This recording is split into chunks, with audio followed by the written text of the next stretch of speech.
जय जगन्नाथ सांग मैंने चलतु आज बनईमा चाउल खीरी से मुझे क्षीर नहीं अमूल मिल्क मेड नहीं ड्राई फ्रुट्स नहीं गुजराती गुंड नहीं चाउल नहीं चाउल किसी समय 15 ରୁ 20 मिनट खंडे बतुरी देती बतुरी चाउलटा जल्दी सीझीज क्षीरी जल्दी हो पैन रे मुझे घी नहीं घी गरम है उसको भाजी ड्राई फ्रुट्स नाली है ड्राई फ्रुट्स काढ़ी देती बड़ी घी किसी चीनी पकई देती चीनी पकईले क्या कलरटा भल आसी थाए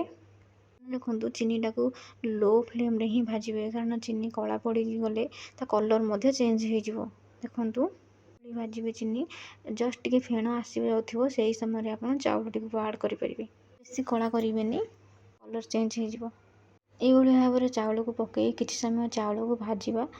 क्षीर कलर भल आसी थाए मुझे 100 ग्राम चाउल को नहीं से 2 लीटर क्षीर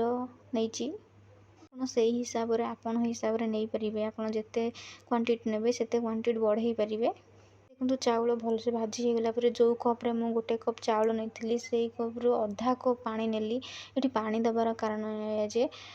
आम आउे डायरेक्ट यदि क्षीर पकईदे तो क्षीर छिंडीज तेणु जस्ट टे पानी देले क्षीरटा छिंडीजनी आउ सब क्षीर दे सारापर हाई फ्लेम रे क्षीर को भल भाव में फुटापी छाड़ीदे क्षीरटा भल भाव में फुटी सारापर हाई रु लो फ्लेम मीडियम फ्लेम रे फुटापी छाड़ीदे और चाउल क्षीर को भल भाव में सीझापी छाड़ीदे देखो 40 मिनट पर देखा चाउल देख बढ़िया से सीझी जाइए क्षीर कलर बढ़िया से आसी जाइए देखो मुझे कप्रे गोटे कप चीनी नेली आपड़ यदि अधिक मीठा खावा चाहते आपण हिसाब से मीठा नहीं पारे मन रखु चीनी देला बेले जब चाउल गोटे सीझी नाल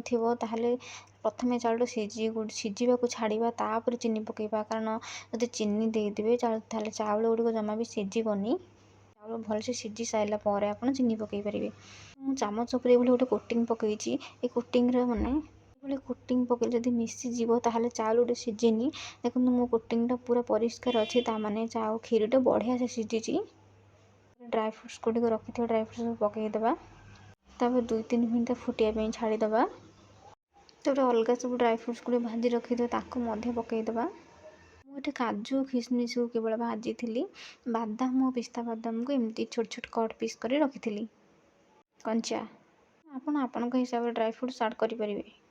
2-3 मिनट पर मिल्क मेड को पकईदे आम मिल्क मेड पकई अधिक सीझापी आ छाड़बानी लास्ट गुजराती गुंड पकई आड करदे प्रस्तुत होगा चाउल खीरी भल लगी सब्सक्राइब करने को जमा भूल रही। जय जगन्नाथ।